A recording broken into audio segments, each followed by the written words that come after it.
Je suis Denise Nyakeru, la cadette d'une famille de 8 enfants, dont 4 filles et 4 garçons. Je suis orpheline de père et de mère depuis l'âge de 9 mois. Je ne les ai pas connus. J'ai étudié un peu à Kamina et à Kinshasa, au lycée Tobongisa, là où je fais la coupe et couture. Ensuite, je suis allée en Belgique à l'âge de 18 ans. Et là, j'ai connu mon mari quelques années après. Nous avons vécu en Belgique depuis toujours, donc à Leuven, entre autres à Bruxelles. Je l'ai rencontré, il était déjà fils d'opposant.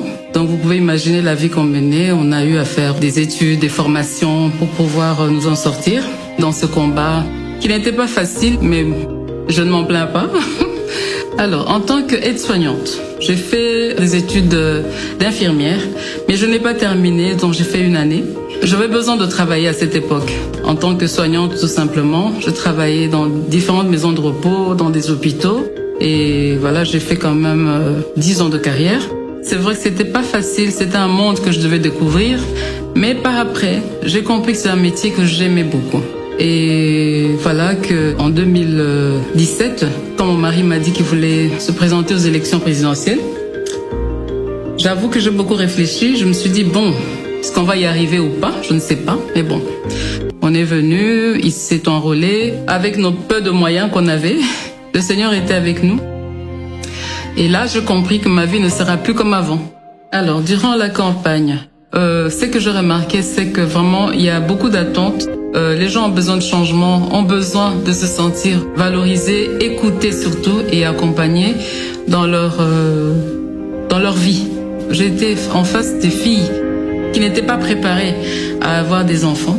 Et j'ai compris qu'il y avait ce problème-là d'encadrement.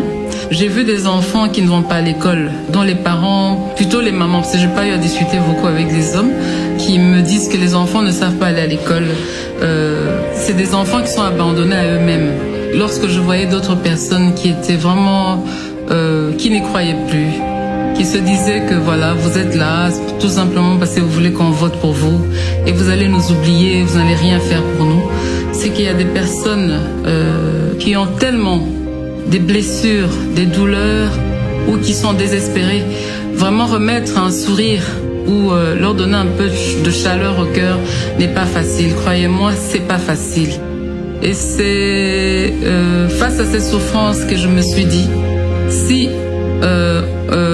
on gagne ces élections, et même si on les gagnait pas, je pouvais faire quelque chose, venir en aide aux personnes désespérées, en particulier les femmes.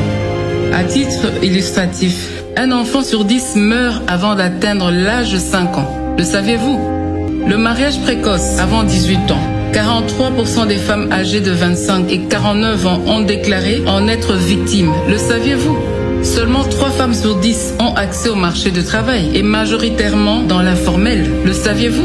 4 filles sur 10 vont à l'école et que seulement 50% d'entre elles ont la chance de terminer le cycle primaire. Le savez-vous? Cette fatalité doit s'arrêter. Je n'ai guère la prétention de tout faire, de tout changer dans ce pays. D'ailleurs, soyez sûrs, je ne saurais y arriver. À chacun son rôle, mais en revanche, j'ai la prétention de m'exprimer, de m'élever en porte-voix et faire savoir à qui veut entendre les situations réelles de mon peuple, de mon pays. Non, je ne resterai pas inerte, ni silencieuse. Je fais le choix, pas simplement de m'exprimer, mais aussi et surtout d'agir. C'est pourquoi je lance aujourd'hui le mouvement Plus Forte.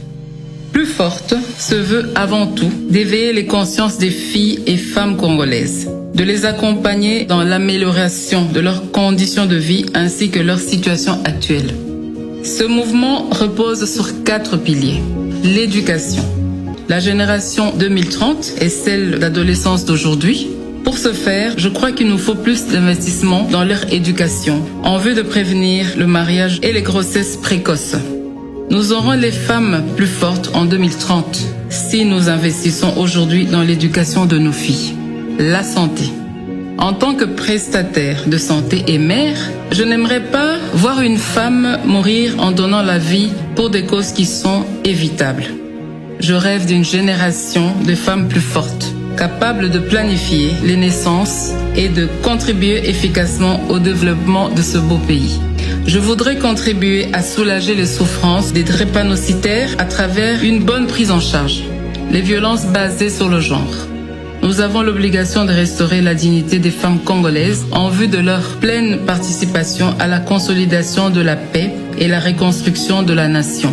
Un système de protection sociale devrait permettre d'assurer la prévention et une prise en charge des victimes.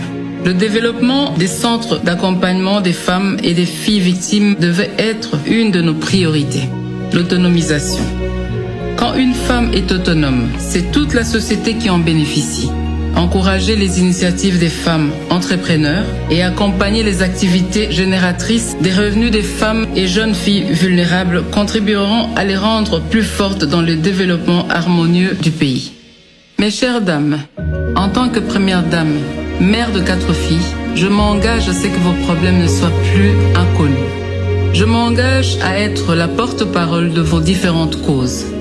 Et j'invite donc toutes les couches de la population, toutes les classes sociales à se joindre à moi pour que, ensemble, avec amour, nous puissions écrire l'histoire de notre pays et façonner la femme congolaise de demain.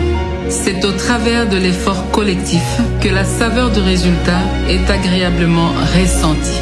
Ce sera donc avec l'adhésion de tous et de chacun que nous pourrons prétendre être d'un apport réel au changement attendu avec des femmes congolaises plus fortes.